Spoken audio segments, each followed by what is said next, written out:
ladies and gentlemen, boys and girls, and everybody else in between, obviously, to my they, them royalty as well. I'm Ashton Gene Lewis. This is the Broke Boy Sports Podcast, and I need to push my microphone just a little bit further away so I can talk into it. I do not have the guard that I'm supposed to have on it, you know. I also don't have the fancy arm that's supposed to hold it in front of me like everybody else likes to utilize, like they're in an actual studio mixing and stuff like that. Anyway, this is my NFL reactions podcast for week 4 of the NFL season. We try to do it in 1 hour or less. Obviously, the hour starts after I do the little intro part here, but we try to even get underneath on that one as well. That was Memories by Christina Gucas. That's my intro music. I also want to take the time to try and figure out, here we go, let's see if it worked. Also want to take the time, a little qualifier before we start today. The seasons have kind of changed here in Houston, and when I say kind of changed, it means that the pollen is popping.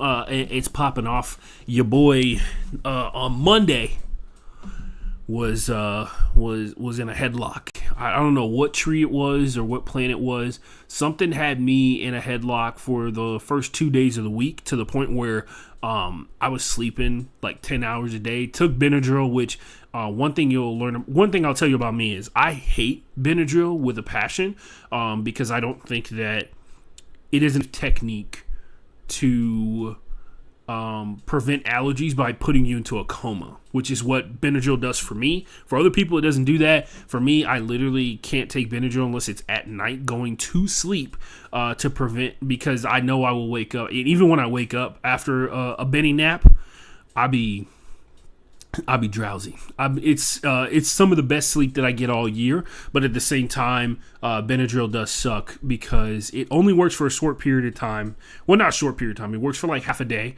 and then I have to figure it out like after the fact. Anyway, first 2 days took Benadryl.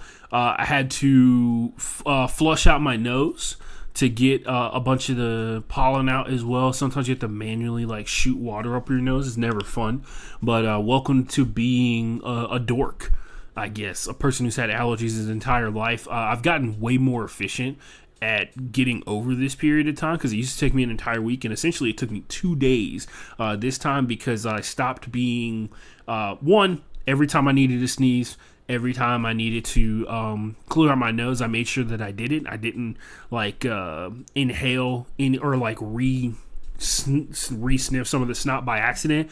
My brain has gotten to the point where like it's got to get out, you know, because it causes irritation and it causes more mucus and all that kind of stuff like that. I got into the habit of flushing my nose, both nostrils. I didn't put salt in the water, which is a major mistake. If you're a person out there, I'm not talking about using a neti pot. I literally took, I drink out of Gatorade bottles. I have one that is really small. It's like half the size of a normal size one, and I use that one to flush out my nose like multiple times, and then I will be throwing it in the garbage. So, or keeping it until next year and making sure nobody else uses it to drink water out of it after I clean it.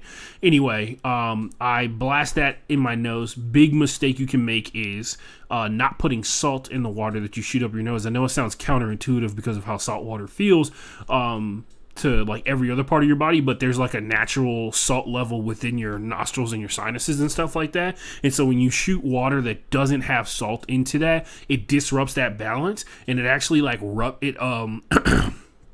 it causes some of the cells in your nose to actually rupture, because the salt helps them retain water. And so when you overload them with water, they fill up and they explode, which is like the basis of overhydration, kind of. If you've ever heard that concept, where you drink too much water, and so your cells can't maintain their structure and you die. Very difficult to do, but is a thing that can happen to human beings. I watched a video today about a woman who has a twin brother, and so her blood is the male blood of her brother, and everything else is like her genetic material. So her and her twin brother, who's still alive, because at first I thought this was she killed her twin brother by accident in the womb, because like sometimes the two cells like absorb each other or whatever, and no, the whole thing was like she has a twin brother. They were both born. She has her brother's blood. And she also has like she gave birth, so she has like the blood of her male brother in her veins, which is crazy. But yeah, that's like a real thing. Humans are amazing and horrifying all at the same time. That's the beauty of being alive. Anyway, speaking of beauty, you know what was beautiful? Week 4 of the NFL season, not necessarily the most exciting shit. I'll be honest with you, square up with you. You guys know I watch a lot of replays after the fact. That's why it takes me so long to get this episode out specifically, because I watch every single play that happens, even if I don't want to, in all the bad games, and even in the good games. Sometimes I'm like 8 games in on a single day, and it's just like, bro, I've been watching football for like 8 straight hours. And it's like none of them are like my favorite teams, right? I've watched every single game for every team, the good and the bad. Anyway, I told you that whole sinus thing because I'm probably going to be like coughing and stuff throughout the course of this show. There might also be some sniffles or whatever, so just to keep that in mind. There was some sniffling like last week, like my mucus is like real watery. Anyway, what was I going to say? Oh, huge day for me, huge thing for me personally.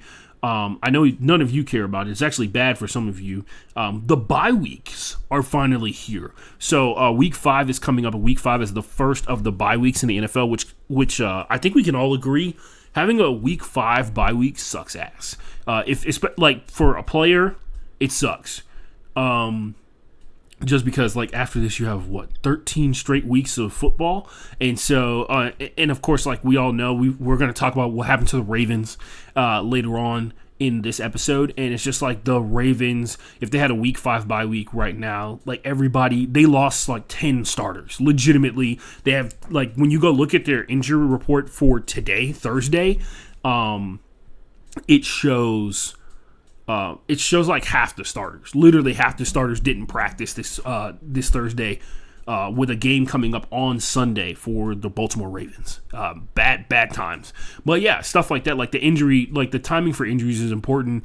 On top of that, like the first 4 weeks of the season are kind of indicative of what your team is going to be able to do. But we live in this new world where like you have this extra game that kind of changes things up, plus the extra wild card spots. So I actually think, if there was ever going to be like an 0-3 team, and I was actually thinking about doing a totally separate episode of like stuff I think after seeing the first 4 weeks of the season, but then I realized like, oh, when you do like 4 times 4 is 16 games in the season when there's really 17 games, but maybe I'll do it on Monday or something like that. But there's like a real chance that an 0-3 team this year could end up actually making the playoffs off the wild card 2 spot based off of like what could happen in the back end of the season. We'll see, because the Baltimore Ravens were pretty close to being a 0-4 team, and if they didn't play the Browns. So at this point during the season, the Baltimore Ravens have played every team that made it to the AFC and NFC championship. They played the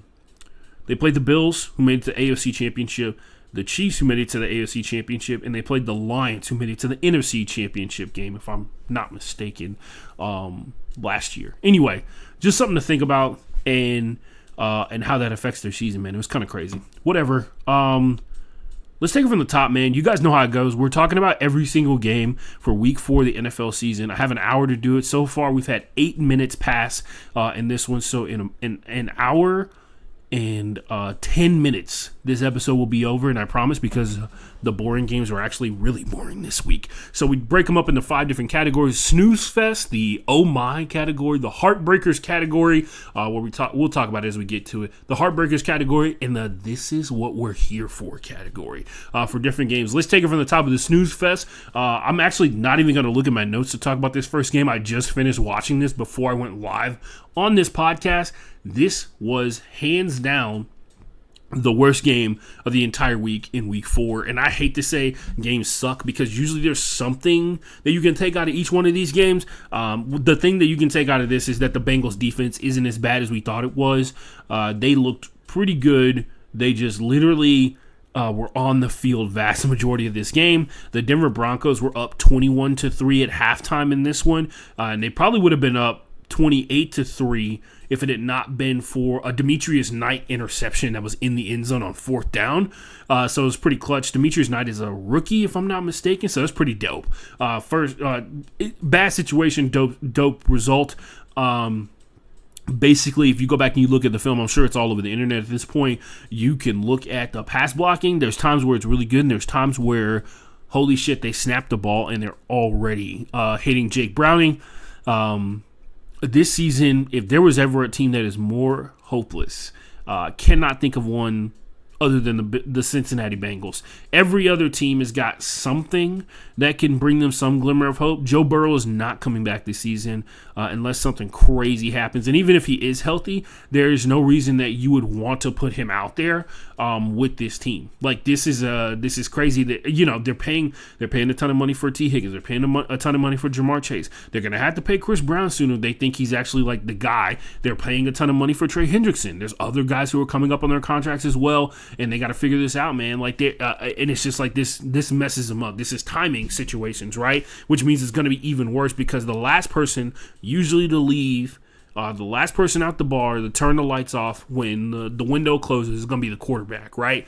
And that means that either the Bengals got to get really good at something they suck at, and it's scouting and drafting. They got to get real good at that real fast, or it's going to be bad times for the Bengals for the next couple of years. They're going to have all these things that they think are going to help them win, but then they don't have the infrastructure to help those pieces in a manner of becoming victorious. Like, it's great that you have 2 top 20 wide receivers in the NFL, which they do. It's great that you have 2 like tight ends that you can depend on. It's great that you have a potential top 5 quarterback when it's all said and done. It's great that the defense is clearly taking a step forward this season in terms of what they're capable of doing. It doesn't matter if you don't have anybody who can protect those guys. It doesn't matter if the defense is. It doesn't matter because the defense has to be out there 90% of the game because all you can do is get 3 and outs. So, it's all a vicious cycle. Moving on, Thursday Night Football, personally for me, it was obviously, if you don't know, I'll say it here. I'll keep saying it every single week because that's what fandom is. I'm a Houston Texans and Seattle Seahawks fan. If you want an explanation, hit me up on Twitter or Instagram. Hit me up on Twitter at FB_playbook. Hit me up on Instagram at the Ashton Forever, and I'll more than happily explain it to you, but I have an hour to get through all these games. Seahawks, Cardinals. This game, the Seahawks were running away with it very quickly, and I remember going into, I'm in a fantasy football league that has a punishment fantasy football league. Some of the guys are like kind of serious about football. Some of the guys are like really serious about fantasy football, which if you're a person that pays attention to football, you know that there's like a massive difference between those two different people. But I remember watching Thursday Night Football. Obviously, I have Jackson Smith and Jigba in like multiple leagues. I have Sam Darnold in a league where you can only draft players from your favorite team and your designated rival team. Which for me is the Kansas City Chiefs. That's why I know about Jalen Royals and Tyquan Thornton. Knew about those guys beforehand. Anyway, the other thing is, I just want to say in that league that I just described, I'm currently 3-3, and I don't have a defense or a kicker because I drafted so many players from the Chiefs that were really important to the other guy who has the Chiefs as like his team that he can draft from. He thought that he was going to leverage me into trading him stuff for my defense and for my kicker, but I'm currently 3-3 in that league, so I will not be trading away anything. And he's also got to wait a couple more weeks before Rashid Rice comes back. He's got Xavier Worthy, so maybe he's got a chance, but unlikely. Seahawks Cardinals, when it was all said and done, I think this game, for me personally, solidified that the Cardinals defense is like for real. They actually did a great job throughout the first 3 quarters of this game, kind of wrangling in the Seahawks, who are typically a more explosive team when given the opportunity. But from what I've seen, not only this week, but the week before, and we talked about it versus the Panthers and everything like that, the first half of that Panthers game, it looked like they were about to skunk the Panthers, and then Bryce Young kind of whittled his way back into it, and they figured it out after the major mistakes. But the Cardinals defense is for real. This is their first game after losing James Conner, which is massive, right? Everybody has their this Thursday Night Football, everybody's talking about Marvin Harrison Jr. He doesn't really have an impact on this game. He has a couple of passes thrown his way. Actually, one of them gets intercepted by Ernest Jones II. Great pickup by the Seattle Seahawks. But he's bobbling a pass over the middle, and very similar to what we see out of Brian Thomas Jr., he is fully aware that the motherfuckers coming to hit him. They play in zone defense, and so they are waiting to see where the ball is going, and they're keying in on people, and they are running like heat-seeking missiles. So it's not just one guy doing it; it's multiple people doing it. There's guys who used to make entire careers over going over the middle because that's how dangerous it is in football. Even in the current iteration of football, it's extremely dangerous. But he shows up late in this game, gets a crazy touchdown on a fade route, if I'm not mistaken. Which that's the route of Satan. If you ask the real ball knowers, not myself, but the real ball knowers are always talking about how the fade route is dead.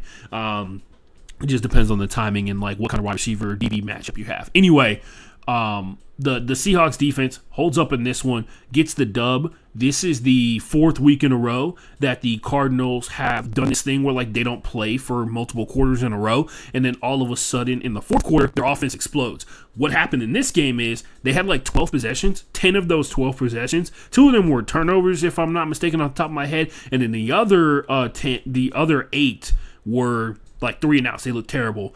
And then the last 3 possessions of this game is where they really kicked it in overdrive. Obviously, some of that is like divisional opponent stuff. But for the most part, the Cardinals' defense is like legit. Offense is the most inconsistent, probably one of the more inconsistent in the entire league. Because if you have to wait until the fourth quarter for your team to really start putting the screws to somebody, outside of that Panthers game, that is literally what the Cardinals have done for the first 4 weeks of the year. Anyway, Seahawks win. I wasn't worried about the Cardinals, I'm going to be honest with you, just because I've watched the Seahawks play football, and they're very good at it. Their pass rush is the best in the league as of right now. They get a lot of pressure up the middle, which is always a difficult place when you're talking about like a shorter quarterback in Kyler Murray's situation. Kyler's done a really good job of getting outside of the pocket faster. He's just like, hey, man, I'm bailing on this play. Y'all do what y'all got to do. I got to do what I got to do. Y'all keep blocking. I'm going to be down the field. And it's worked out for him really well because it's kept a lot of drives alive that should have died pretty early on. Anyway, moving on, let's talk about Dublin, Ireland. The Steelers played the Vikings. If you woke up, by the way, I'm going to be honest, this is a game I forgot was even fucking happening, and it also reminded me just now that there's also 8 a.m. games this week because the Vikings play, is it London? I don't know. I don't get why they don't make the Vikings just play in, like, Germany, bro. Feels like more of their fans are out there. Apparently, the research says that there's a shit ton of Vikings fans in London where they're playing this weekend, wherever they're playing this weekend, but more international games this weekend, which is always tough for football fans because usually if you're an NFL fan, you're probably watching a little bit, you're probably dabbling a little bit in the devil's lettuce, aka college football. You want to talk about the cocaine of football, college football. So you're usually out Saturday night, either out or at your house watching like 17 different screens, and you're up really late, plus you're drinking the entire day. And so an 8 a.m. wake-up call for a fucking football game that could be a dud because there's been this is the other thing too. There's been very few actually good international games. And I think that's why people have mad beef with it. The NFL obviously is not too concerned about it because they know what teams they're sending and when they're sending them. For instance, like opening the season in Brazil with the Chargers and the Chiefs was pretty massive, historical for a bunch of different reasons, but the game was actually really good. So, but yeah, this score is deceptive. 24-21 is not as exciting as you would think it was. The Vikings essentially got smothered throughout the course of this game by the Pittsburgh Steelers defense that we all keep talking about being too old. So, back-to-back weeks, they look like they're back and doing their thing again. This game, I told you I was going to be coughing a little bit. Hold on a second. This game, Kenneth Gainwell. That's the name. Don't wear it. Actually, do wear it out. Jaylen Warren is hurt out of this one. I would not be surprised if, based off the numbers we've been seeing and some of the runs we've been seeing, if Jaylen Warren ends up being RB2 and Kenneth Gainwell takes the starting position. Remember, Kenneth was also a running back for the Eagles last year. You have to imagine, like, with the stuff going on with Saquon, they probably would love to have another running back they can kind of depend on. Anyway, Kenneth Gainwell has, like, I believe his best game ever in the NFL in this matchup in Dublin, Ireland versus the Vikings. Carson Wentz is doing his thing. And as many of us know, when Carson Wentz does his thing, a lot of people don't like that. They don't like him going out there and doing football his way. They don't think he plays a beautiful form of football. It usually also ends up with him trying to do too much. You want to talk about the epitome of doing too much? That's what Carson Wentz is. And he showed it a little bit last week. But like I said last week as well, the big thing to take away from it is don't worry about Carson Wentz. Don't look at any of those passes late in that game. What you need to concern yourself with is Isaiah Rodgers. 2 touchdowns, 2 defensive touchdowns, 3 forced turnovers. You don't need to worry about Carson Wentz for now. Anyway, 1-1 with a backup quarterback. Allegedly, J.J. McCarthy's coming back next week. We'll see. We're all still kind of up in the air about whether or not J.J. Really got it like that because that loss that he took before he got hurt was the third loss he's ever had, like as a football player ever, apparently. Anyway, still a lot of questions across the board. I will say, very important Very important to ask. Very important to keep calm as a Vikings fan. This is not forever. Also, you should be super pumped about Jordan Mason. Jordan Mason looks like he's going to be a huge part of why whoever is quarterback for the Vikings is going to be successful. So, doing that thing. Also, do you guys remember that you have like Justin Jefferson? Vikings fans. Sometimes I forget as well. Anyway, the Steelers kind of look like the epitome of an average football team in the NFL, which may mean that they're going to the playoffs. We'll see. The Detroit Lions played the Cleveland Browns. I have a bunch of notes on this. You guys want to read my notes a little bit? I don't think I should, but I will because it's funny. And let me see. I got to scroll all the way back to the top here. I think, did I have any jokes in here? I don't think I had any jokes. Let's see. I started off, and this is my observation, and I actually agree with this now because I remember what it looked like. The Browns' opening drive of this game was the best that I've seen them play like all season. Like legitimately, it's the best they look all season. The second drive literally ends with Joe Flacco throwing the ball up into the air into what seemed to be an open part of the field, and it was not open. There was no Browns players around, but there was Kirby Joseph, who, if you know him, he gets the most timely interceptions out of all the NFL wide receiver or all the NFL defensive backs out there. Last season, he had a bunch of game-winning interceptions. It was kind of crazy. But yeah, Joe Flacco just throws it up to the left half of the field. I'm assuming, and I hate to say this name, but he is tied for second in the NFL in drops. He's got a bunch of different times where he's not looked like he's in sync with Joe Flacco. Jerry Jeudy probably got us on the slant and go and took the slant on the read and then didn't cut upfield, and Kirby Joseph did, and that's why the ball ended up over there. But yeah, 2 possessions later, it ends with another interception. This time it's DJ Reed. Remember DJ Reed from the Jets? They told him he sucked, and then he went to a better team because he doesn't suck. But yeah, this is Jerry Jeudy on a curl route. He seems to slip down. There's a bunch of people who are like, oh, that's pass interference. Every time a wide receiver fucks up, it's not pass interference. Jerry Jeudy slips down on a curl route, and DJ Reed pulls off a pretty dope-looking interception. Really good highlight. This game is 20-7 at halftime, and you can tell based off the final score to the left of me, right of me, from my perspective, left for you, the Lions kind of ran away with this one. 20-7.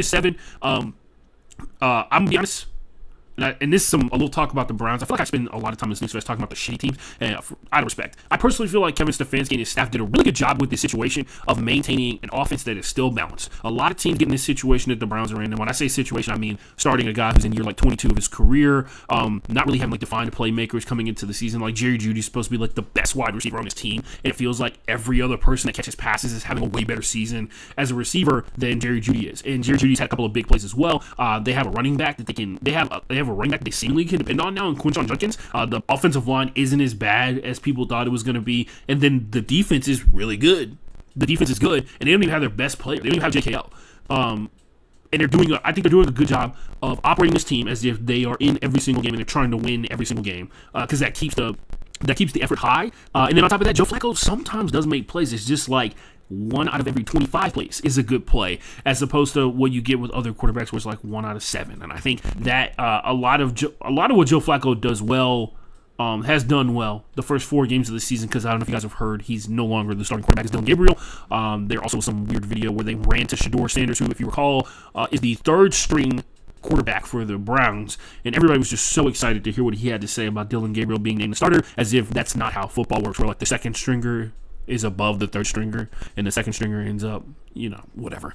But Shedeur, and what I think is a pretty smart move, knowing that no matter what he said, somebody was going to be upset about it, he did the weirdest thing possible so that people focused on the weird thing instead of why he wasn't answering the question. He did the mannerisms of like a positive answer in that situation instead of like responding. So he did something that, one, got them the clicks because they love has there ever been a 3rd string quarterback that you've ever seen on the NFL social media accounts more than Shedeur Sanders? He knows that he gets attention. He seemingly, in that situation,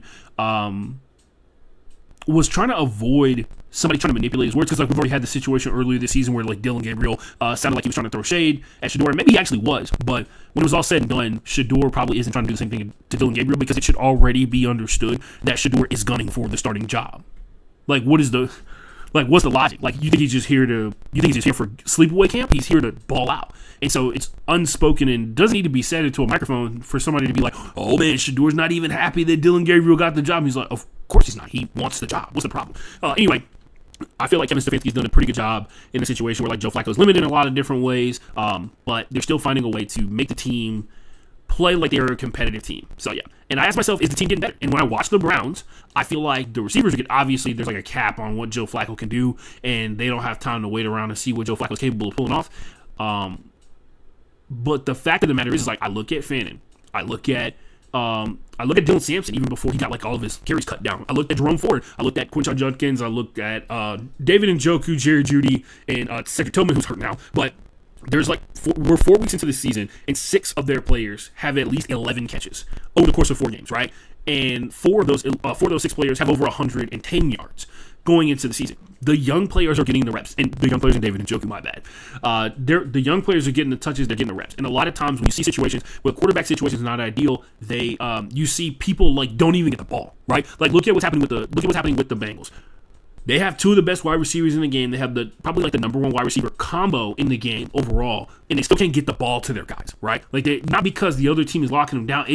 That's how bad the quarterback situation is. That's how bad the offensive line situation is. But it should give the Browns some kind of hope that for as bad as their team is, they're still showing a lot of promise with some of these younger players. And like I said before, Jerry Jeudy is tied for 2nd in drops in the NFL with 4.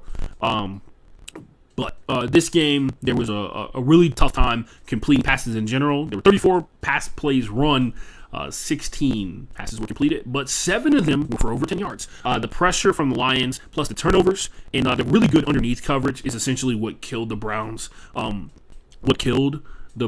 Like any semblance form of offense. And when I say the underneath coverage is that there's this huge tendency for teams to drop back in the zone, but there's clearly an effort throughout the course for certain teams that they know other teams are really willing to throw the ball to their checkdowns. Like the Atlanta Falcons, they run Bijan out on swing routes, they run Bijan out on flats or curls and stuff like that. And there was a distinct effort to tackle to make sure that all he got was the yardage that was gained from the catch. And sometimes even then he doesn't get that, right? There's a lot of teams that are willing to let you get a couple yards here and there, but they understand that once they take away the short yardage stuff, you're not capable of throwing the ball over the top of them. And the current state of the Browns with Joe Flacco, that capability is also severely limited. Anyway, the Lions ran away with this one. They didn't even need David Montgomery in this game. Jahmyr Gibbs actually had his best game of the season in this one, and they ran away with this one. The Lions got an excuse to run the ball into the ground, and they took it. The Buffalo Bills and the New Orleans Saints played each other. 31-19 was the final score. This game opened up with a pretty insane broken tackle from Khalil Shakir, who is the prototype of a slot receiver, but is quickly becoming like the Bills' number 1 guy, which is interesting because they got a high draft pick invested in Keon Coleman, who actually, when given the ball, does look pretty good. It's just that Khalil Shakir is getting the routes that are designed to get open more effectively. He's also an underneath guy, which is good for Josh Allen. He doesn't have to wait long, even though their offensive line is one of the best in the league. The other thing out of this one is, and I realize this, the Bills are a team, and this is why they keep running away with games, and sometimes the game seems like it's a lot closer than it actually is. They are very similar to a train. They may seem slow relative to other forms of transportation. Like cars can get up to 100 miles an hour. Trains typically don't get up to that kind of speed. Like we're talking about like cargo trains, right? But one thing about a train is, regardless of how fast it's going to keep going. It's on the tracks, and it's hard to knock off the tracks. The Bills are a team that is damn near impossible to knock off the tracks. They are slowly grinding away. They're very much, and I think they're like a hydraulic press in my notes if you watch those videos online, which are oddly satisfying. They're just constantly applying pressure, and eventually you're going to crack. The hydraulic press is not going to crack. The hydraulic press has all the pressure it needs. It's just going to keep applying the same amount of pressure, and eventually you're going to fall apart. The Saints counter in this game with one weird touchdown. They countered with one of their own. Keontae Miller breaks 2 tackles on his way to an 18-yard rushing touchdown, which is pretty cool. I think it was his first touchdown of the season, 4 weeks into the season, right? Because Alvin Kamara has been the big point of emphasis. The Bills also made him the big point of emphasis. They were like, if there's going to be somebody who beats us, it ain't going to be Alvin Kamara. Like I said, this game got pretty weird. James Cook had had 43 yards, like total rushing off 8 carries in the first quarter of this game, which should tell you something. The Saints line was basically getting crossed up the entirety of this game, like basketball crossed up, like ankles crossed. There was multiple times where the guards were not blocking people, but somehow Spencer Rattler ended up on the ground. But yeah, they were pretty good considering like multiple plays throughout the course of this game. There was like free rushers going at Spencer Rattler, which obviously is bad if you want to be able to, I don't know, move the ball down the field. The Saints couldn't get any pressure, but their coverage was like really stupid good defensively up front. One guy I noticed, and I always do this thing where like actually it's a different person, right? No, it's this guy. It's this guy. I had him. There's a safety for the Saints called Jones Sanker who had two amazing back-to-back plays. One, he high-pointed a pass attempt at Dawson Knox and swatted that shit into the ground. And then the immediate play afterwards, he intercepted Josh Allen, rookie safety out of Virginia Tech, if I'm not mistaken. And his cool thing about, I wouldn't say his cool thing about him, but he's like a rookie safety out of Virginia Tech who is from Omaha, Nebraska.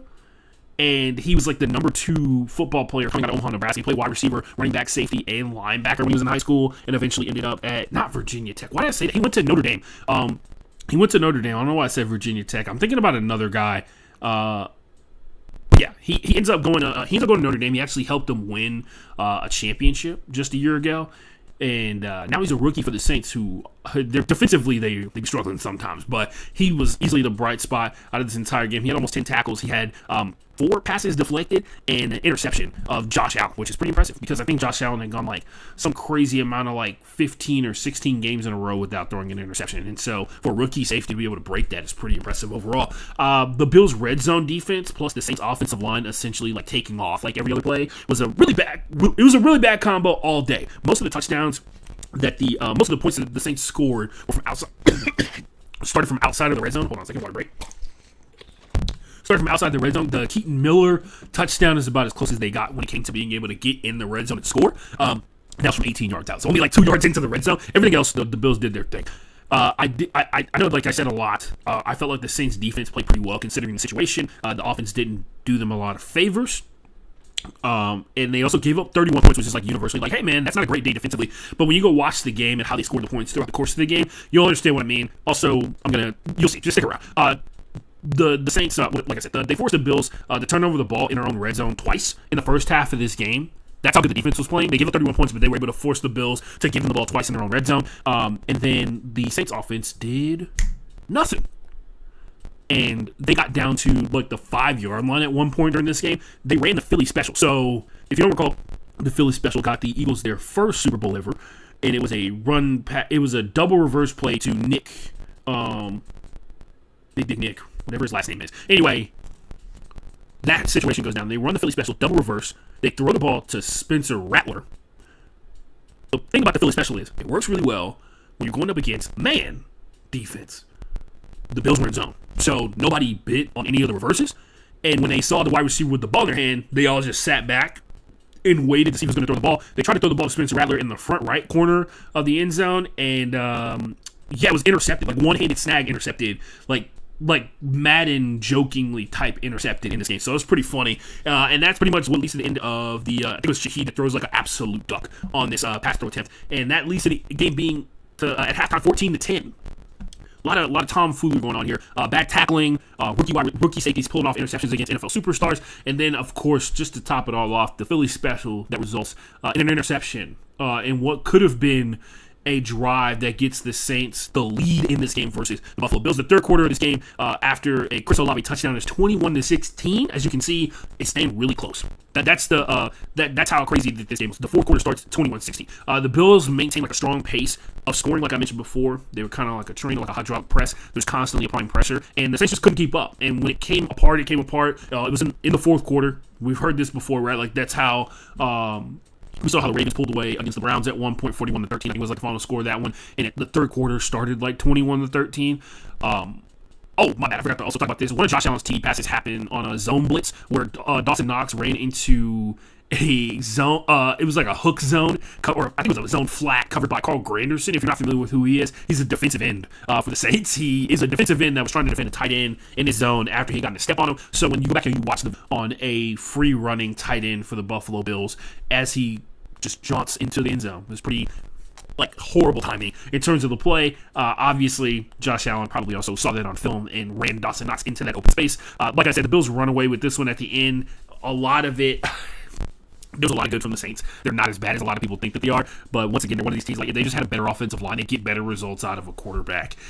They just put people in, they put their quarterbacks in the worst possible situation. Let's move on to the next category, the heartbreakers. So I have the Texans at the top because I want to move on from talking about this game as soon as possible. I'll take Cam Ward's words, which truly iconic line. When asked how he felt about the game, he was just like, "We keep it in a book, we ass.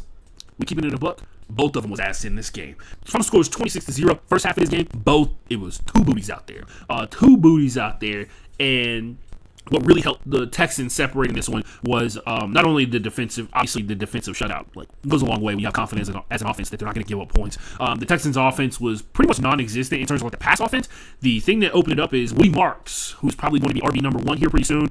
Nick Chubb being RB number 2. We'll see what happens. Joe Mixon is supposed to be coming back. I don't think that's happening, but we'll see. He's supposed to be short-term IR because it's like week 5 coming up or whatever. We'll see. But potentially 3 running backs in the mix for the Houston Texans, and Woody Marks, who's the rookie running back that ends up scoring half of the team's points in this game, is the dude that looks like he's at the top of the list. Like, Nick Chubb has a lot of really good looking runs throughout this one, but teams are just going to automatically try and defer to the rookie running back over the older running back who's coming off another massive knee surgery, right? They should be trying to run them both because at the end of the day, this team is now a running team. Whether they like it or not, this team is a run-based team, and it's mainly due to personnel. And when I say personnel, I mean it's the people who are pass blocking up front, forcing the team to have to run the ball against everybody, because the only way that you're going to buy more time to be able to complete passes when you know that the offensive line is going to potentially take off every other play that you ask them to pass block for, it is going to be stuff like this. It has to be situations like this where the run game is such a threat that they have to key in on the run fits, which could open up some space further down the field, especially when you're talking about like the run fits having 8 people crash the line of scrimmage to try and stop Woody Marks or Nick Chubb or Joe Mixon if he gets back into the mix anytime soon. Could open up some stuff for Dalton Schultz. Could open up a lot of stuff for Jaden Higgins. Could open up a ton of stuff for Nico Collins, who's great down the field, because that's essentially what happened in this game. I wouldn't say that you take anything from a football game in the NFL in the year 2025 from beating the Titans and apply it to beating other teams in the NFL. But if you have to be that kind of team, you got to change up the offense. So that's pretty much it. I'm not going to go any further into anything else about this game. This was the second most boring game for me to watch the entire season. The second most boring game for me to watch this entire week. I hated the first half, mainly because it's just been so frustrating watching the Texans play football. And then the second half was just like, yep, cool, man. Y'all are dismantling like probably the worst team in the NFL, second worst team in the NFL. So I think the Bengals well, no, I don't think that. I think the Bengals are in a bad situation. And let's be real. When Cam Ward has gotten time this season, he's been able to get the ball out. Been able to get the ball to people to get to catch it. If he just gets some time. It's crazy how 32 NFL teams can't find 5 dudes to block for 3 seconds. But yeah, that's pretty much it. I'm not talking anything else about this. The defense did a great job. There was a lot of pressure on Cam Ward in this game, like we all thought it was going to be. CD, this is the first game since they cut Chauncey Gardner-Johnson, and they pull off a shutout. I'm sure people are going to read into that somehow, even though like it takes like half a brain cell to look at what the Titans have been going through this season and be like, oh yeah, that's not the same thing. Anyway, moving on to other situations. The New England Patriots play the Carolina Panthers. And this one is in the heartbreak category because you want to talk about emotional swings. Jesus Christ. So, the Panthers defense pulled off a shutout about a week ago, and then they gave up 42 points this week. The Panthers get another opening drive touchdown. I actually went back and looked at it. So, game 1 they had a field goal. Game 2 they had a field goal in the opening drive. Game 3, opening drive touchdown, because remember we talked about how that was the only touchdown they scored in the first half on offense, and they didn't score on offense again until the fourth quarter because they got 2 defensive touchdowns, if I remember last week. Anyway, game 4, opening drive touchdown. So something's happened. Something's brewing. Dave Canales, he understands. I don't know if that's a good or bad thing because he can understand all he wants. Everybody else don't understand. It don't matter. This will be the last positive thing I'd probably say about the Panthers throughout the course of this game. So let's talk about it. The Patriots scored 42 unanswered points in this one, which is weird because the Patriots scored 42 points. And so the Patriots scored 42 points in a row. That's pretty good. That's pretty good, right? The Patriots tied this game up with a punt return touchdown. Let to tell you how the day was going to go. By the way, Marcus Jones, he almost had 2 in the first half of this game. He got tripped up by the punter from the Panthers at one point. He swiped his leg, and he made his ankle clip his other ankle. He fell down, or he would have had 2 punt return touchdowns. By the way, Marcus Jones, best day ever for a New England Patriots punt returner ever. Legitimately yards and touchdowns, I think. So combined special teams yards. By the way, the theme of special teams being like special teams dominating the first 4 weeks of the season is kind of crazy. But overall, anyway, the Patriots scored pretty easily, and I guess all of the running backs are reset to 0 on the sins counter because they all fucked up last week except Travion Henderson, the rookie, because they were handing the ball out to Ramondre Stevenson. He got 9 carries. He passed Corey Dillon. You want to feel old? Ramondre Stevenson has more rush yards than Corey Dillon did in his time with the Patriots. So 7 carries for Antonio Gibson and 6 for Travion Henderson, with Henderson and Gibson both getting rushing touchdowns. But don't worry, Henderson, I think, got 2. He got a passing touchdown in this one or something like that. Drake May scores the Patriots' second touchdown in this game. It was a rushing touchdown. And as he was doing it, afterwards, he did one of the cooler things. He did the Clark Kent open the chest and reveal the Superman logo, because he grew up watching Cam Newton, which is pretty cool. He's from Carolina, so it's pretty dope. And he actually, remember, he's from Carolina, went to North Carolina, and watched Cam Newton growing up as a kid, which is kind of crazy because Cam Newton is still, like, really young. And he's like a podcaster. Usually you talk about stuff like that, and it feels like you're talking about like some ancient legend who you only know of in statue form. And you can just go to Cam Newton's Instagram and watch him do his podcast standing up at his standing desk. So, yeah, that's it. But yeah, that was pretty cool. The Panthers got 1 tackle for loss in the 47 offensive plays they faced in this game. Just more bad shit happening. The best way to find how the Panthers screwed themselves is mostly field positioning. So the Patriots in this game started on their own 45-yard line, so 5 yards away from being in Panthers territory. They started on the Panthers' 14-yard line. Kind of hard to fuck up when they covered 90% of the field for you. They started another drive on the Panthers' 41-yard line, and then they started another drive on their own 41-yard line. So great field positioning throughout the course of this game. But yeah. And if you're wondering on the Panthers side, every single one of their possessions, 3 of their possessions they started at their own 20-yard line or worse. And they had 3 possessions started in the 20, so between 10 and 20 yards. And then they had one that started on their own 9-yard line. If you watch the Panthers at all this season, you know that they need all the help that they can get when it comes to getting points on the board. And so having to cover 90 yards or 80 yards to be able to score a touchdown is just really not in the cards for the Carolina Panthers at this point. Some of that has to do with the pass blocking, some of that has to do with the quarterbacking. A good chunk of that has to do with the fact that the Patriots shut down the run game. That is basically the heart and soul of how the Panthers get their stuff done.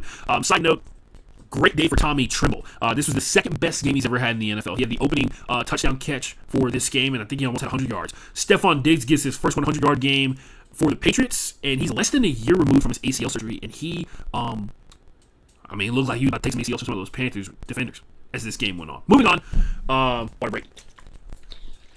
If you're just joining, I have a shit ton of, I'm recovering from respiratory infection due to pollen in the Houston area, which there's pollen all the time, but when the seasons change, it picks up and it really fucks with me really bad. Let's talk about the Jaguars. Jaguars 26, San Francisco 49ers 21. Don't fall for it. This game was not close. The score was close. This game was not close, and we're going to talk about why. Because you want to know. You want to know if the thing happened again, right? We are 4 weeks into the season. Week 5 starts in a couple of days. We're 4 weeks into the season, and for 3 games in a row, the Jaguars have forced 3 turnovers in every game. Not in totality, in every single game they have played this season. They forced 3 turnovers from their opponent. So they had 9 turnovers coming into this game. And you're wondering, Ashton, did they do it again? Did they get 3 in a row? Did they get 3 turnovers, 4 games in a row? And I tell you, fuck no, they didn't, because they got 4. So let's go through it real quick. Luke Farrell fumbled, which also, Luke Farrell is the backup tight end for the San Francisco 49ers. He's the guy who was like in competition with Jake Thomas, who we're going to talk about a little bit later on in this breakdown. I would also like to point out, I think Luke Farrell might be done competing for this one because of this fumble. We'll see. Travis Etienne gets a big touchdown run right after this one. He ends up looking pretty good. He looks like one of the best running backs in the NFL this season, and it's contract year, if I'm not mistaken. So, yeah, that's what happens. Farrell fumbles, Etienne scores. CMC, cutting over the middle, bobbles, Devin Lloyd, interception. And I say Devin Lloyd in great reverence because Devin Lloyd is having in 4 games. So, spoiler alert, Devin Lloyd gets another interception in this game, and he now has 3 interceptions in total on this season, and we are 4 weeks into the season. Why is that significant? Devin Lloyd's been in the NFL for 3 years. He has 7 total interceptions. 3 of them have come in the first 4 weeks of this season. So yeah, moving on. Devin Lloyd intercepts CMC as he's bobbling a catch over the middle. By the way, CMC pretty high, I think he's like first in the league in drops. It's mainly because he's also like first in the league in targets, I believe, or second in the league in targets behind Puka Nacua, who gets targeted like every 3 plays or some shit like that. Anyway, the Jags go on a 13-play, 8-minute drive, and they score another touchdown that makes this game 14-3. Devin Lloyd gets another interception. It's a tip pass at the line of scrimmage, and he just picks it off. And this is all while Brock Purdy is back for the first time, right? By the way, Brock Purdy didn't play on Thursday Night Football because he re-injured another part of his leg that was overcompensated for the turf toe. So yeah, don't know how long he's going to be out for. I will say, Thursday Night Football, Mac Jones looked better at the quarterback position than Brock Purdy did while he was clearly playing hurt versus the Jaguars. Whether you think the Rams are better than the Jags is up for discussion later on. Whatever. Devin Lloyd gets his second interception in this game. The Jaguars get a field goal to make it 20-14, and that's at the 4:07 mark in the fourth quarter, right? And then Foye Oluokun gets the fourth turnover in this game. He forces a fumble from CMC as he's going down to the ground, and that kind of does it. I will say this, like I said, Brock Purdy's back for one game. At one point during this game, Travis Hunter gets his longest reception as a wide receiver in the NFL. Slowly cooking, slowly simmering forward. Late in the second, the 49ers run a super rare hook and lateral, like it's like 1953, and it's Ricky Parasol, who they're calling Slick Rick. I think we're all missing the obvious nickname, White Boy Rick. Anyway, Slick Rick throws the ball to CMC, and actually converts a second and 15, and it's like one of the most explosive plays that the 49ers have in the first half of this game. Just to give you a glimpse of how good the Jags were on defense, they only had 3 possessions they only had 3 possessions. Sorry. Wait, did I write this correctly? Just to give you a glimpse on how good the Jags were on defense, they only had 3 possessions that didn't result in turnovers. Yeah, that is correct. Every other possession, except 3 from the 49ers, were turnovers. So they got 21 points. Their best drive of the day for the 49ers ended with a field goal at the Jackson 5-yard line. Real sad girl shit. When you have to take a field goal at the 5-yard line of your opponent. It takes the 49ers until the second half of this game to actually put together more than 4 good plays in a row, which is kind of crazy because, like I said, they kicked that field goal at the 5-yard line. Some of that was some penalty help or whatever, but for the most part, they were struggling to string plays together. They burned the Jags' defensive line to score their first touchdown in this game, because if there was one group of people that was dominating this game outside of obviously all the guys who were generating the turnovers and stuff like that, the Jags D-line was on fire. Josh Allen Hines is having a career year 4 weeks into the season, and he's already been pretty good. He came out of retirement, and he's still able to belt the ass, I guess. He's kicking ass. He killed it versus the Texans. He's doing the same thing versus the 49ers. And now he's getting a little bit more help, too, because it's coming from other people. Anyway, they score a touchdown, and then they get a 2-point conversion that ends up with, you guessed it, injuring Juwan Jennings. Tell me if you've heard that one before. Travis Etienne basically carries this shit form of offense that the Jaguars are running this entire game. And I wholeheartedly believe this. This is a blowout without the 4 turnovers from the Jaguars, or the 4 turnovers from the 49ers, which is stupid to say because like it's not like the Jaguars didn't force those turnovers, right? It was their excellent defensive play that made that happen. But everything offensively in this game was bad, except Trevor Etienne. Everything was terrible. Travis Etienne. Trevor was having a tough time like hitting dudes on like curl routes, bro. And none of that shit mattered because in every football game where you turn the ball over 4 times and your opponent turns it over 0, you lose because that's how math works. You give somebody almost half of your possessions in a game, you just give it to them, they're probably going to beat the shit out of you. So this is actually a really good sign that the 49ers are good because they gave up 4 possessions. And then subsequently only lost by 6. Only lost by 5. Only lost by 1 possession on this one. So yeah, that's how bad. That's technically how bad / good the Jags are. And just to keep that in mind, other huge play that happened in this game. My guy Parker Washington used to cover him in high school. His sister, and I'm gonna say it every single time I talk about him. His sister is a scout for the Chicago Bears. She's like one of like 5-7 women who have ever been a scout in the NFL. So yeah, she is super dope. Parker Washington doing his thing as well. 87-yard punt return in this one. Do you hear the theme? So like the 4 turnovers generated by the defense. Travis Etienne rushing for over 100 yards, one of the rushing touchdowns, and then the 87-yard punt return. It sounds like everybody's doing something except one part of the offense. Really weird. Really weird. The Jags almost had another turnover in this one because Foye Oluokun actually punched out the ball from CMC, but he actually recovered that fumble. Later on in this game, Jake Tonges catches another touchdown, and I think it's really important to point out the positive stuff in this one. Jake Tonges is the tight end for the San Francisco 49ers. If you don't remember week 1, we talked about him. He had a crazy moss of a touchdown reception over my guy Reek Woolen, who... Whatever. We've moved on from that. The San Francisco 49ers got the win in that one. The Seattle Seahawks have not lost since that crazy game-winning play from Jake Tonges. I would also like to point out it is also insane that Jake Tonges is, prior to this season, Jake had been in the league for 2 seasons. He played for the Bears, and he played 20 games when he was on the active roster. In those 20 games, he had been targeted once in a game. This season, he's seemingly now the new tight end number 1 because George Kittle's hurt with a hamstring injury, and Luke Farrell seems like he's kind of fading away a little bit. He has 12 catches. He's been targeted 16 times. He has 125 yards, and now he has 2 touchdowns. Talk about waiting your turn. Waiting your turn. That is what Jake Tonges has done, and he's taking advantage of it. Don't know what's going to happen to him once George Kittle comes back. George Kittle's an older player with a hamstring injury, so it's going to take him a while. But I think seeing Tonges out there is going to help him feel good about taking his time to come back. But yeah, that he got the game-winning touchdown versus the Seahawks that helped the 49ers get one of the biggest wins of their entire season, other than the win they got on Thursday Night Football just a couple hours ago versus the Rams. But yeah, huge stuff. Moving on, the Kansas City Chiefs played against the Baltimore Ravens. Really, what happened was the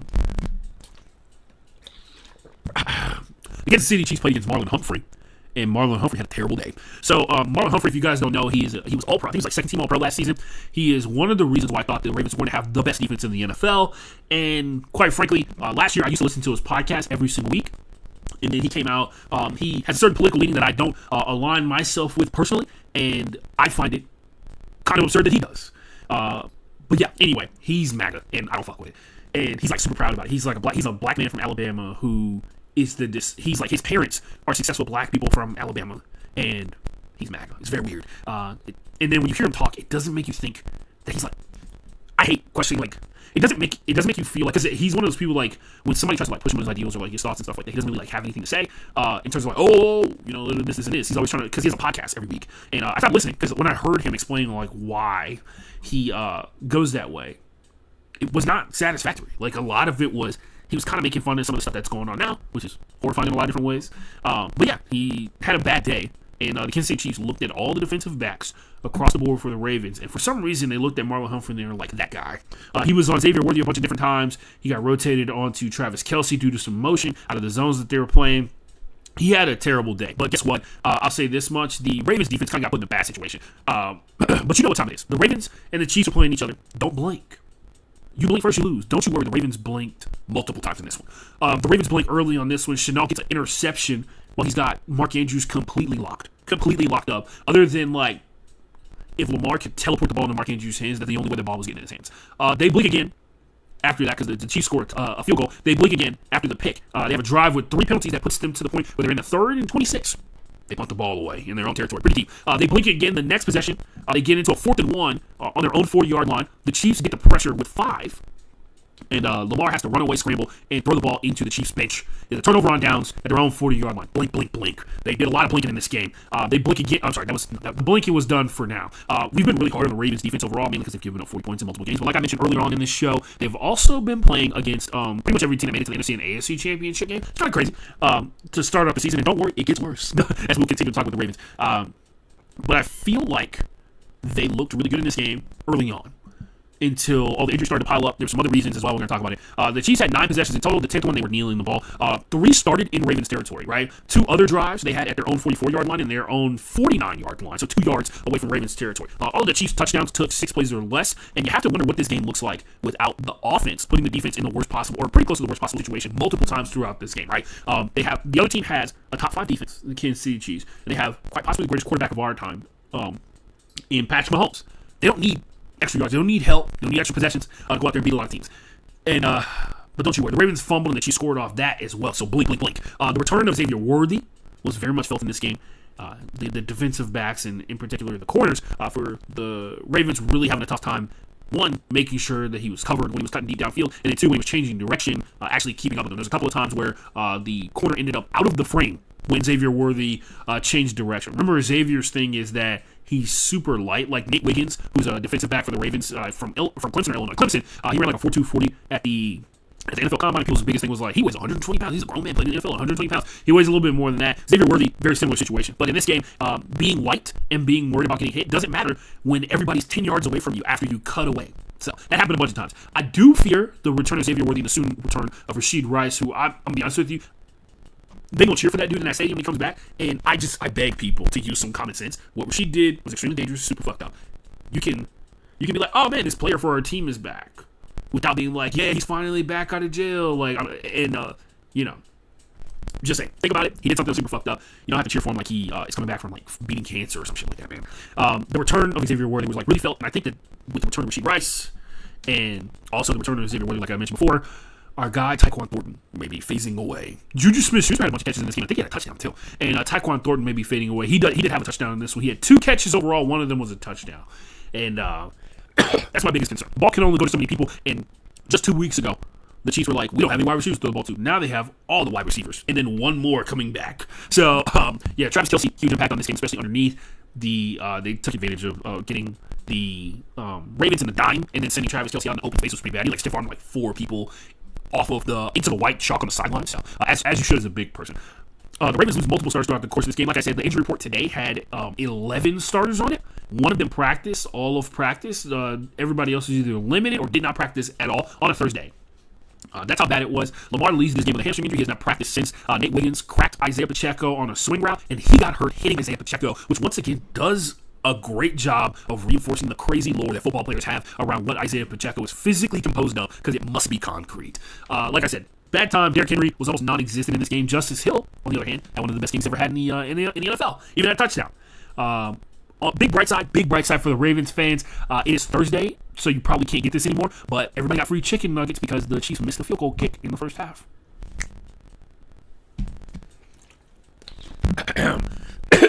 Two more categories, we're done. Let's go to the oh my category. It actually hurts to do that with my voice. That was crazy. Let's talk about the Dolphins and the Jets. I did not have a fun time watching this one. This is one of my later games in the schedule to watch because it did happen later in the week, but I did watch every single second of it. This is a great example of the Miami Dolphins establishing the fucking run. Mike McDaniels is a run game guy, and they use it out here. Devon Achane, my guy. If you don't know, I used to cover Devon Achane when he was in high school. I'm not like friends with him or anything like that, but it's great to see a dude that I watched like as a freshman in high school and got to see him like go and ball out of control at Texas A&M, do his thing, and really turn up on people. I thought it was really cool to see him out there. I think it's cool every single time I see any of the kids that I covered, because I think this entire week there's like 4 dudes that I know, 4 dudes that I used to cover in high school that are still in the NFL that had prominent roles. One of them not so well, 2 of them not so great, but we'll get to that later. The first drive of this game ends with a field goal, and Brandon Stevenson, who's the quarterback for the Jets, mined a glass box because on third down he was like blanketing Jalen Waddle and swatted the ball down into the ground. Great pass deflection, elite celebration. He was like. And I wonder how many people got it. He was like, he had him in a box. You get it? You get it? Because the cornerback, whatever. You're stupid. You're dumb. The Dolphins established the fuck out of the run in this game, and it helped them. It helped them greatly, especially towards the end of it. We've already seen multiple times throughout the course of the season. The Dolphins start hot, get really cold in the middle of the game, and then the game gets out of control because like their defense is essentially getting no help from the offense. And in the back half of the game, they start playing a lot better. So let's see if that happens in this one, because that's why they won. That's why they won this game. It also helps that their lackluster defense stopped what would have been a opening drive touchdown from the Jets. They forced out a fumble on Bo Allen, who by the way got hurt in this game. He's getting like a second opinion, which I think means he's not playing this week. So. Speaking of other players that are not playing, we'll talk about those guys later. But yeah, they forced a fumble on the opening drive of this game, and Tua in the play calling throughout the course of this one felt like it was really easy for them to go out there and distribute the ball, because it was a mix of a lot of the wide receivers getting involved in the run game, plus Devon Achane getting wide open. Devon Achane like being a traditional running back, which sometimes the Dolphins do too much of drifting away from. Sometimes they just need to let him play running back, and it works out a lot better for him because he's hard to catch. Even if you throw him the ball, he's even harder to catch if he just starts off with the ball in his hands. But yeah, Tua does a good job of, one, not letting those out routes get to him. If you know, the running joke on this show is that Tua and out routes are the deadliest combo in the NFL because it usually means an interception for the defense. That did not happen in this game. He did throw a couple of out routes, but it didn't happen in this game. One of them was he attempted to throw a out route touchdown to Jalen Waddle. The corner had Jalen kind of draped, but we didn't have to worry about it because he got swatted down at the line of scrimmage. But yeah, that's all good. The Dolphins forced another turnover, so they forced back-to-back turnovers to start this game, and it kind of got out of control from there. But yeah, forced back-to-back fumbles, and it turned this game on its head. The Jets were down early and were fighting hard. Vast majority of this one, Bradley Chubb got the second fumble. It was a strip sack, and it was off of a twist up front, which is one of the games that defensive linemen like to play. It was pretty cool. And but yeah, don't worry, they did get that second fumble, and then they got nothing out of it because they got a penalty on faces a dreaded zero rush offense. Zero rush, if you don't know what that is, it's literally when nobody rushes the passer. So all the D linemen step back like 4 yards and try to block Justin Fields underneath throws to force him to throw the ball down the field. It would have worked if they didn't get called for a penalty that set up a long field goal and got the Jets their first points in this game, which is, it's all right. It could have been a lot worse. The Dolphins get the opening possession in this game. Tyreek Hill, 2 plays into it. I'm sure you've seen the video. He looks like he tore everything in his knee. And, there was a lot of people who were super bummed out about Tyreek Hill being hurt. There's a lot of people who were like, Tyreek Hill is so excited to not be around Tua anymore, considering that Tua is still the quarterback for the best year that Tyreek Hill ever had as a wide receiver. He almost won the MVP his first year as a Dolphin. I guess we all forgot about that. But the other aspect of it is there's a lot of people being like, prayers for a speedy recovery to Tua.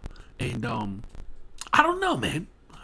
I hope he recovers. Don't want anything like mortal danger to happen to him or anything like that, but me having sympathy for Tyreek Hill is just probably not going to happen, considering the things that he likes to do and has done. You know what? I'll stop beating around the bush. I'm already over my 1 hour, I think. Yeah, I'm a couple minutes over my 1 hour, and we still have a whole other category to go through. So, Tyreek Hill has a long history of putting his hands on women. You're not going to find too much pity from me for those situations. He's been caught multiple times on audio threatening women, and then somehow weaseled his way out of it multiple times. Yeah, he got caught on he got caught on, or what is it, his ex-fiance who has 3 kids with, who I think he went to Oklahoma State with. They met at Oklahoma State or something, and he's like in the airport and he threatened her. And the reason I care so much about that is because a woman by the name of Brooke Pryor, who's been on this show before, who actually broke that story, got like legitimate hate mail and messages and all this kind of stuff for years because Tyreek Hill is a piece of shit, and we live in a world where when somebody's a piece of shit and they play football real good, the person who told about them being a piece of shit is a bad person. So, but it's all good. Brooke Pryor's on ESPN every single day, and maybe, I'm sure they'll be posting. I'm sure they'll be posting photos and videos of Tyreek Hill on ESPN too. But Brooke Pryor and the way she was treated after reporting the first of what would become many instances of Tyreek Hill having issues with putting his hands on women and threatening women and all kinds of other horrible things, including cheating on his wife, what looks to be 6 times in a single year, probably more than that. Those were just the times that he ended up impregnating someone, allegedly. So, but yeah, tough times, I guess. You have more time to spend with his kids. So, yeah, Tyreek Hill, done for the season, destroyed his leg. Got to be mentally debilitating when you're like an elite level athlete and you go from being one of the fastest people on earth to being a person who can barely walk. And I mean, I'm not even saying it like sarcastically. I mean, like, that's got to fuck with you mentally, no doubt. But it's all good. He's rich for now. I'm sure the child support is going to drain that $100 million pretty quick. But yeah, a lot of fans were super sad for Tyreek Hill. I wasn't. Anyway, the Dolphins keep rolling. Darren Waller, ever heard of him? I'll be honest with you, and I'll say this as a person who, and I hope this isn't the case, and it wasn't a joke, but I think it's a bad idea that Darren Waller's in Miami, especially considering his history. I have a lot of faith in terms of like the work that he's done on himself to protect himself from the things that were tempting him before.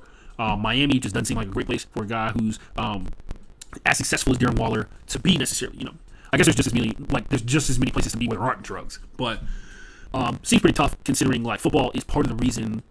Like he got hurt playing football, and that was like what set off some of the stuff. Anyway, he got 2 touchdowns in this game after missing the first 3 games of the season due to a hip injury that he got in training camp, which is crazy. Darren Waller, remember, at one point was in the conversation for like one of the greatest tight ends of all time, and so it shouldn't be too surprising, but it is going to be huge, especially considering what happened to Tyreek Hill. That means Jalen Waddle and a bunch of other guys going to have to step up. Malik Washington and Westbrook Ikinu, who I think is going to do really well if he gets to truly be the number 3 wide receiver for the Dolphins instead of kind of like spot switching between Malik Washington and all that kind of stuff like that. The Jets finally respond in this one. Justin Fields has a great inclination at one point during one of these plays. He's like, the Dolphins are really bad at defending the run. I'm kind of fast. And so he runs for a 43-yard touchdown. It dead serious looked like that. And it was a peak example of, man, they really, I mean, it was the run game for the Jets was the most effective part of this entire game, and Justin Fields had like over 200 yards passing. And it's kind of shocking that this game wasn't won by the Jets in the end, just because they played way better in the second half of this game, but the Dolphins had already got him so big that it was difficult. The Dolphins actually did a great job of also controlling the clock. Devon Achane, surprisingly enough, only ended up with 99 yards rushing, but he had multiple like really big yards gained on individual plays, because I think he only had like 12 carries. The Dolphins get their first dub of the season, and the Jets go home crying. I don't really know like what Jets fans' expectations are, especially because it seems like the division's getting out of control pretty fast. Just in particular with how good the Bills look and how good the Patriots look. So we'll see. The Jets defense, they did pretty much everything they possibly could, but the 2 turnovers kind of did them in on offense. Anyway, in the oh my category, the Giants played the Chargers. Huge win. Don't think it was as prominent or as important as everybody else did. A rookie quarterback going out there against one of the best teams in the NFL, giving them their first loss, is massive. I think this is more about the Giants' defense, which is probably has something to do with the fact that the offense had a little bit more success overall, right? Part of playing good defense is, one, a well-rested defense. A defense doesn't have to be out there 80% of the seconds on the play clock and everything like that. A defense that feels like and believes that if they can get the ball or get a stop, that there's a chance on offense that they can get something done. And I think Jackson Dart, as of right now, provides that hope, which is important. He got 21 points in his first game and a rushing touchdown. There were a couple of decent plays. The dude didn't look super scared. The offensive line did a pretty decent job up front. They still got to work on their whole. They're probably going to be a run-based team, but if they can be a run-centered team that has a rookie quarterback who progressively gets better as the season goes on, that can get you some wins in the NFL. Don't know how far it's going to get you in the NFC East, but it can get you some wins. It can get you some wins. As you saw here, the Giants actually the Giants defense stepped up big time in this one. The offense had major change. Obviously, Jackson Dart stepping in, and you can see the ball getting out faster. And early on, it was getting out way further down the field, including the play where Malik Neighbors ended up tearing his ACL. That was an attempt at like a 20-yard reception. The Giants defense decided they were going to lock in on a lot of the short yardage stuff. Omarion Hampton was a big point of emphasis throughout the course of this game. He had a great game rushing the football, but in terms of like being the check down option, they were on him like white on rice. Herbert's O-line struggled to hold up and created like terrible third down situations just because of the pressure, whether it be because of the tackles for loss on some of the check down stuff, but a lot of it had to do with like Justin Herbert getting tackled or getting sacked and stuff like that. A lot of it had to do with not being able to gain yards on first down, and so second down, so it's like 2nd and 10, right? Every single drive at some point is 2nd and 10, and so you're trying to figure out how to gain yardage. Remember last week we talked about what helped the Chargers be successful is they were like in 3rd and 3, 3rd and 4, 3rd and 5, vast majority of the game, and in most of this game, they couldn't convert third downs most of this game, but they had 5 third downs that were 10 plus yards, and then they had 2 third downs that were under 5 yards this entire game. Everything else was either a 3rd and 5, a 3rd and 6, or a 3rd and 7. So there was very few short yardage third downs, and everything else is pretty difficult to get. Quentin Johnston did the thing again, though. That was pretty inspiring. I like that. I like seeing Quentin Johnston succeed just because anything, and you know, sometimes NFL memes has like a lot of funny shit, but they also do a really good job of pushing fake narratives that kind of empower people to be shitty to dudes on the internet, like to be shitty to NFL players, right? Like the whole thing was like Quentin Johnston can't catch, and now all of a sudden they're crickets when Quentin Johnston has like 4 touchdowns off like crazy catches this season. He's got like 15 catches, and 7 of them are for catches over 10 yards or whatever it is. But like I said, he had a huge touchdown catch in this game. It was massive for the Chargers, as you can tell. Their offense really struggled. They scored 18 points throughout the course of this game. There were 14 catches in this game that were 10 yards or more, and he had 2 of them. So, you know, he's doing his thing, man. Second down in the third quarter on the Giants 1. They recovered a fumble outside of the end zone, and that could have given the Chargers the lead, which is saying a lot because they were running a rookie running back and a rookie quarterback at the same time, right? And wild stab in the dark, I'm assuming a lot of people in New York are super pumped to have a white quarterback and a white running back, which is funny. This is the third game the Chargers have been where the winner, they have been in a don't flinch type of game, where it's a high stakes game where one mistake could be the thing that flips everything on this one. And for the first time this season, the Chargers flinched. They threw an interception. Getting really good last week. Had another great game this week. He had 12 carries to get to 100 yards. In this one, he had 128 yards in total. In this one, he carried a lot of the passing game in the first half of it when they couldn't get deep down the field. Tui Tuipulotu, who honestly, we don't talk about him enough. He's one of the defensive ends / outside linebackers for the Chargers. Everybody was talking about Bosa and Mack all the time, but Bosa's not on the team anymore, obviously. And so it's Tuipulotu, who had 4 sacks in this game, bro. 4 of the 6 Chargers sacks, which should tell you something. If you're a sacks is a quarterback stat believer, should tell you something about a rookie quarterback. This felt like it's the best I've seen the Chargers defense play this season. 4 sacks and a forced fumble, and with 8 tackles for loss overall in this one. Once again, take away the great salt versus rookie quarterback. And again, if they lost when it was all said and done, but it's still one of the best defensive performances we've seen, considering like where we are at this point during the season. They had a wild last stand in this game. The offense on the penultimate drive of this game that could have been a game winner or a game time drive when it was all said and done. The Giants get a clutch sack on third down to force 3rd and 19. Essentially torpedoed any chance that the Chargers had of winning this game. And the Chargers essentially had their worst offensive game of the entire season, and they had 1 turnover that kind of screwed them in this one in totality. So I wouldn't get too erratic about like how they looked in this one and say that this is a new Chargers and everything's come apart. They had a lot of positive parts. They just weren't the parts that score points in this situation. So, and I think Joe got hurt in this game, or was it last game? Whatever. But yeah, that game, I actually had fun watching it. Not because of the new quarterback or anything like that, but it was like some really good defense overall. Because you could tell, like the first 3 games of the season, the D line was doing their thing, but it was like everybody else that was really struggling. And they went out there and they did their thing overall in this one, and they played complimentary football. And they got a win. I think that's what's most valuable in this one. But yeah, moving on. Last one in this category: Atlanta Falcons 34, Washington Commanders 27. Don't forget Marcus Mariota is still starting for the Commanders in this one. So the 27 points versus the Falcons defense is actually really impressive. But the thing that we take away from in this one is obviously the 34 points that the Falcons scored in this one, which I think is the most points they've scored in the Michael Penix era. They showed immediate results after sadly relieving Ike Hilliard, who, if I recall, used to be a Falcons wide receiver, and then promoting TJ Yates to head of the to in charge of the wide receivers. He's the passing game coordinator. TJ Yates, if you're a Houston fan, you're quite familiar with his game. He played for the Texans for a long time as a quarterback. It was kind of weird. The Falcons got to a 10-0 lead before the Commanders scored a touchdown. That was actually Marcus Mariota's 100th touchdown as a quarterback in the NFL. It's pretty impressive. It was a throw to Luke McCaffrey, of all people, who has 0 touchdowns last season, and in the last 2 games with Marcus Mariota, he's had 2.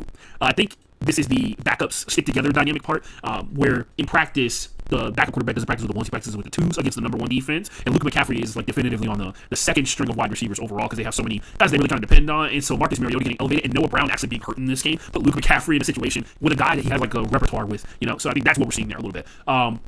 Michael Penix spent more time throwing down the field in this game than he has all season, right?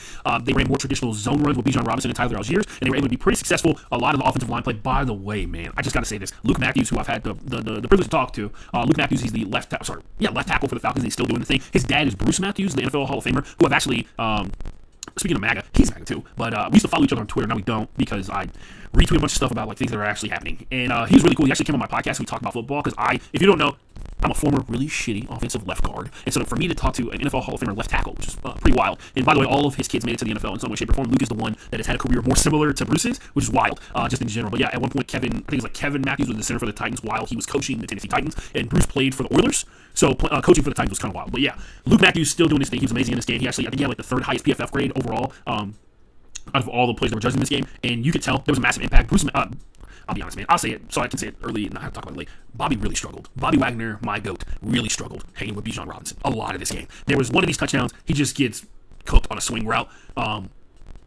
there's not much you can do. It was a bad situation, I think, zone-wise, because Bijan was in motion, and he motioned to a side that was empty of defensive backs somehow, and Bobby is trying to run him down to stop him from being able to score. He's like 10, 15 yards down the field already because he's at full speed when he catches the ball. And Michael Penix dropped in a dime when he doesn't have to slow down to be able to get it, and the safeties were late rotating over, and so there was a lot of that in the Commanders game. There was a lot of issues in terms of like the offensive line getting to the second level, affecting the linebackers, the D-line getting pushed back some, which was a big part. It was a big issue. But yeah, the Falcons defense only had to overcome one turnover this game, and they generated a ton of pressure on Marcus Mariota. Marcus still looked better than he did a week ago when they played against the Raiders and scored 41 points. He looked a lot better in this game throwing the ball, and he wasn't perfect. So I don't know how long Jaden Daniels is going to be out any further or whatever, but Marcus looks a little bit more comfortable, and I think that goes a long way. Speaking of people who are comfortable, Xavier Watts, that's the name of the person, the rookie safety who is next to, and I knew I messed this up, we're going to talk about this. Xavier Watts is the rookie safety next to Jesse Bates, and he actually had an interception in this game, and he's been on fire this season. He picks off Marcus Mariota, and the ensuing possession, the Falcons throw a pick right back, which objectively is the worst thing that happened to Michael Penix throughout the entirety of this game.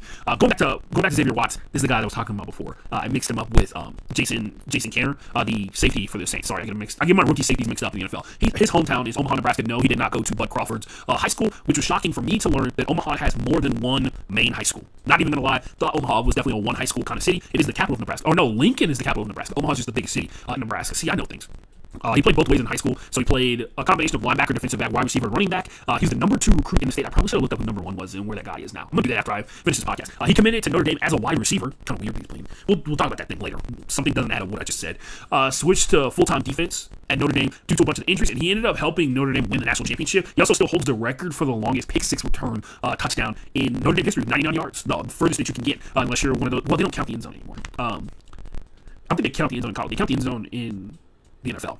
But yeah, anyway, he changed over because he was a dual threat guy, played both sides of the ball. They had to go out there and play wide receiver, and then eventually he ends up playing safety in the NFL, which is crazy to think that somebody can be that talented when they play like 4 different positions. And you probably felt that they probably could have made it at the other position too, but they ended up playing safety because I would say it's because he ran like a 4.5 40 or something like that. That's probably why. But that's neither here nor there. He's got an interception. He actually has got 2 interceptions because he had 1 in week 2. He's been killing it as safety for the Falcons this season. The Falcons passing game was just timed so perfectly throughout the course of this game. Like I said, Bobby Wagner really struggled overall. Wrangling in Bijan, I think most linebackers in the NFL would struggle wrangling him in, mainly because he spends a lot of time in motion. He's never like a still target. Even when he's the running back in the backfield, he kind of motions into the backfield sometimes to become the running back. Penix was getting 10-yard catches off checkdowns throughout the course of this game. And so if you're taking like checkdowns, you're getting all the space underneath it. That's going to eventually lead to you scoring a bunch of points. The Commanders went blow for blow with the best offensive performance the Falcons have had in the Penix era throughout the course of this game, and then it got away from him towards the end, which I think is pretty impressive. So, I had a lot of fun watching this game. I think it's really good. It's a great sign for Michael Penix overall. The defensive concerns for the Commanders are still there.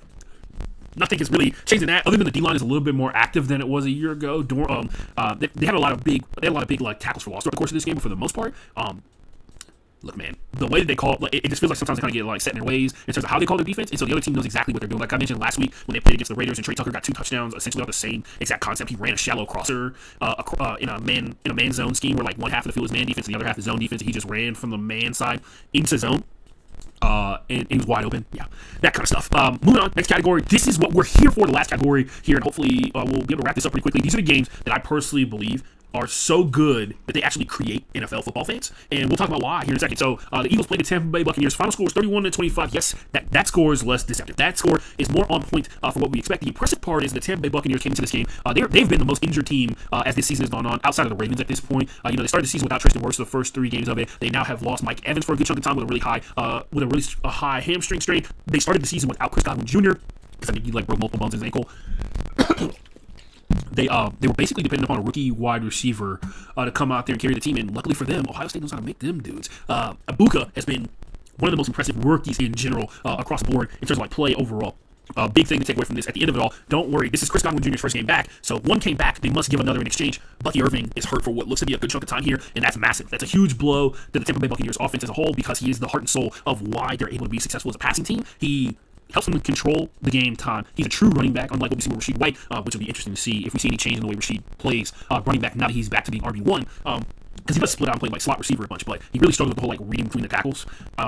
He doesn't struggle with it. He doesn't like to do it. That's not a struggle. It's like an active choice. He's really good. He's a really good running back, but what the Titans need is not what comes, or it's not something that he's super interested in doing on a regular basis. So we'll see what happens while we wait for Bucky Irving to come back. But it's going to be interesting. Going to be here. Chris Godwin Jr. is back. He does get a couple of catches in this game. Wouldn't say he looks like super duper explosive. Wouldn't expect the dude to shatter his whole leg to come out there and look amazing in his first game back, especially playing NFL football with the most elite athletes of the elite athletes, which obviously he's one of those. The Buccaneers are 2 of the most improbable teams who are undefeated at this point during the season, because the Eagles have the Eagles are undefeated off of like some pretty insane stuff. They've Saquon Barkley's been hit in the backfield before the line of scrimmage more this year already than I think he was most of last season or something like that.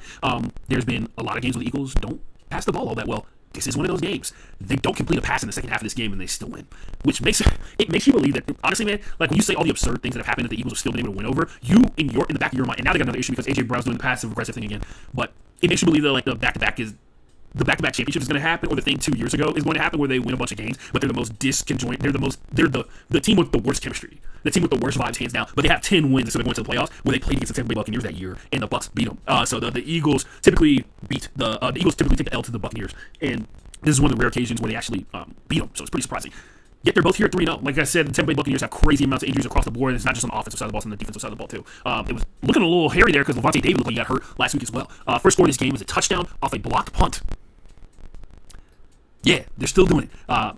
That's 3 blocked kicks on special teams, and 2 of them taken back for touchdowns in the course of 2 games, if you're keeping track at home, which obviously you're not. This is, like I said, Chris Godwin's first game back, but it really feels like they get Mike Evans back. We got ourselves a problem here, boys. They got Tristan Wirfs back. Baker Mayfield gets a little bit of time in that pocket. They potentially, I don't think I've ever seen a team with 3 number ones. So we'll see. Because it looks like the Buccaneers might have one. So there's only one football. That's what we're supposed to say, right? There's only one football. So obviously they're going to lose their minds. The Eagles' pressure pretty much smothers the Buccaneers' offense in the first half of this game, and they end the first quarter 14-3. That's how on fire the first half of this game for the Eagles is. They're basically like, what if we just took all of our skill points and put it on one category in the first half of this game? The Bucs' best drive in the first half of this game ends with a 64-yard field goal, in the second longest field goal ever made in NFL history. Shout out Chase McLaughlin. That's the best drive that the Buccaneers had at halftime. Which, by the way, the Eagles were cooking so much on offense. At halftime, it was 24-6. It looks like it's a wrap, my guys, right? The Bucs kind of get lucky and unlucky, and both of them result in touchdowns. So let's talk about it. Baker Mayfield throws a duck to Ibuka down the field, and 2 defensive backs from the Eagles swat at it, and the ball goes in between their swatting hands into Ibuka's hands for a 77-yard touchdown. And he has the most yards through 4 games of any Bucs wide receiver ever. Ibuka does. So that's pretty cool. Bucky Urban fumbles, and the Eagles score using the evolution of the tush push. It is mutated into having options, which it had 2 years ago, but they just stopped using it. They faked the tush push and ran a pitch to Saquon Barkley in what can only be described as probably the most terrifying moment for the entirety of the NFL, because, everybody thinks they're having a tough time stopping it now. Now they add in hesitation, and the tush push is back to being all-powerful again. Who would have thought? It's only a matter of time before it becomes play-action play, right? Anyway, the Bucs respond, strangely enough, with another 70-yard touchdown. They throw a pass to Bucky Irving, and he breaks a couple tackles for a 72-yard rushing touchdown down the left-hand sideline. The Bucs fans seemingly caused a bad snap at one point during this game. Jalen Hurts is in shotgun, and he yells, "Snap it," to the center, and he shoots it over his head. And the Eagles turn a 3rd and 7 into a 4th and 22 and end up punting the ball away. So it feels like there was the law of equivalent exchange for every good thing that they had in the first half. The worst possible thing happened in the second. Every wild play from the Bucs is countered by the Eagles generating a turnover. Jahad Campbell picks off Baker Mayfield on what would turn out to be the penultimate drive for the Buccaneers in this game. That would have also tied this game up. The Eagles' defense looked like the defensive juggernaut we saw in the Super Bowl, where they absolutely smoked the Kansas City Chiefs, and it showed throughout this game because the Eagles' offense was like non-existent outside of that tush push alternate play, tush push pitch, the explosive diarrhea, because that's what it looks like, right? Like I said, the tush push, it's explosive diarrhea because it's a pitch to the left. Anyway, shoots out and goes to the left. The Eagles couldn't run or pass the ball consistently in the second half of this game, and outside of 2 extremely rare football plays, being the 2 70-plus yard touchdowns, they couldn't score off of a cohesive drive. In the end, that's what screwed them, and that's how the Buccaneers kind of fell apart. This game looked a lot closer. There was a lot of explosive plays, there was a lot of fun plays, but the fact of the matter is that they got back into it off of like 2 plays being worth over 140 yards, which is not realistic. But it was the worst the Buccaneers have looked all season, and it's probably the best first half we've seen out of the Eagles. The best defensive performance throughout the game, but the offense not showing up in the second half just kind of, it's week 4. You can't expect everybody to play really well altogether. The LA Rams play the Indianapolis Colts in what I thought was one of the more exciting games of the entire day. Jared Verse, Byron Young, Kobe Turner, the maestro himself, Braden Frisk. Make sure you remember those names. They dominated this game. The Rams defensive line absolutely whooped ass every single second of this game. The second play of this game is an interception by Daniel Jones, trying to throw the ball to A.D. Mitchell. He had like 12 seconds in the pocket and still threw a pick off, which was kind of weird. Legitimately, you can go back and look at it. Nobody was pressuring Daniel Jones when he threw this interception. He still threw it right to, I want to say it was Quentin Lakes or something like that. That was the second play of this game. The Rams' early pressure is probably the most disruption we've seen to the Colts offense all season. The Rams responded with a huge drive after that. A Colts TD on their 3rd drive is how they responded. And then the Rams showed they were looking to lock up Jonathan Taylor the entirety of this game because they were like, can Daniel Jones beat us? They asked for the 4th. Every team asked for the 4th time in a row, and they finally got the answer they wanted. And no, Jonathan Taylor really was kind of bottled up the first half of this game, and most of the second half as well. He had a couple of explosive plays, but at the end, when it was all said and done, it was 13-10 at halftime of this one. The Colts had a TD wiped away because my guy, and I say my guy, I I take that back. I covered A.D. Mitchell his freshman year of high school when he played for a high school here in Houston called the Ridgepoint Panthers. And after that, I stopped being a high school sports reporter. So I've been watching from afar. Really cool to see his success. He played at Texas and was a big part of bringing Texas back to prominence in college football as a whole. And his rookie year as a Colt was a little inconsistent, man, because of the quarterback position. But this could have been one of his biggest days as a Colts wide receiver in his NFL career, especially if he just held on to this play. I think this is going to be like a 53-yard receiving touchdown. He fumbled the ball at the last second, like right at the goal line, and went through the back of the end zone, which makes it a turnover and a fumble out of the back of the end zone. So that wiped away a touchdown, which would put some separation. Between the Rams and the Colts in a pretty tight game. Instead, he gives the ball back to the Rams offense, right? And as I thought the Rams were going to throughout the course of this game, I thought the Rams were targeting Xavier Howard, who is, if you recall, a couple years ago, Xavier Howard was one of the better defensive backs in the NFL. 4 years ago, he was the number one defensive back in the NFL, right?